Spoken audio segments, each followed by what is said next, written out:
সুপ্রভাত সকলকে। ডিআইসিবি টিউটোরিয়াল ক্লাসের ইউটিউব চ্যানেলে তোমাদের সকলকে আমি স্বাগত জানাই।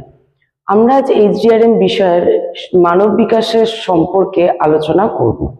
এই মাতৃগর্ভ সময়কাল থেকেই মানুষের বিকাশ শুরু হয় এবং মৃত্যুর আগে পর্যন্ত এই বিকাশ অব্যাহত থাকে।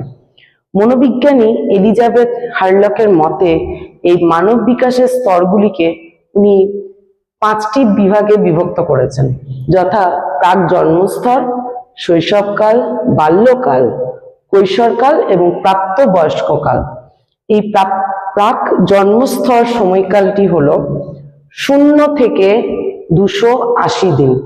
0 থেকে 280 দিন এই সময়টা হচ্ছে প্রাক জন্মস্তর, অর্থাৎ ভূমিষ্ঠ হওয়ার আগে পর্যন্ত। এই সময়কে উনি আবার 3 ভাগে বিভক্ত করেছেন, যথা germinal period, period of the embryo and period of the foetus. এরপরেই আসে শৈশবকাল। শৈশবকাল যার বয়স হচ্ছে 0 থেকে 2 বছর বয়স পর্যন্ত, অর্থাৎ জন্ম থেকে 2 বছর বয়স পর্যন্ত সময়কাল হলো শৈশবকাল। এই সময়ে বাচ্চার শারীরিক এবং সঞ্চালকমূলক বিকাশ ঘটতে থাকে। এর পরেই আসে বাল্যকাল।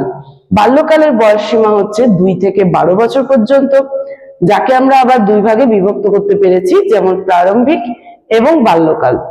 প্রান্তীয় বাল্যকাল। প্রারম্ভিক বাল্যকাল হচ্ছে 2 থেকে 6 বছর পর্যন্ত এবং প্রান্তীয় বাল্যকাল হচ্ছে 6 থেকে 12 বছর বয়স পর্যন্ত।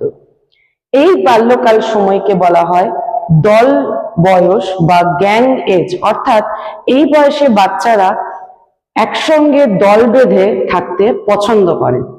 এরপরে আসে কৈশোরকাল। কৈশোরকালের সময়কাল হচ্ছে 12 থেকে 19 বছর সময়কালকে বলা হয় কৈশোরকাল। একে আবার 2 ভাগে ভাগ করা যায়, যথা প্রারম্ভিক কৈশোরকাল এবং প্রান্তীয় কৈশোরকাল। এরপরেই আছে প্রাপ্তবয়স্ককাল, যার সময়কাল হচ্ছে 19 বছর থেকে মৃত্যু পর্যন্ত। এই বয়সকে আমরা আবার 3 ভাগে বিভক্ত করেছি, যথা প্রাথমিক বয়স্ককাল, মধ্যবয়স্ককাল এবং বার্ধক্য বয়স্ককাল। আজকে আমরা এই পর্যন্তই আলোচনা করছি। পরবর্তী ভিডিওতে আমরা আমাদের দ্বিতীয় অধ্যায় বৃদ্ধি ও বিকাশ সম্পর্কে আলোচনা করব। Thank you.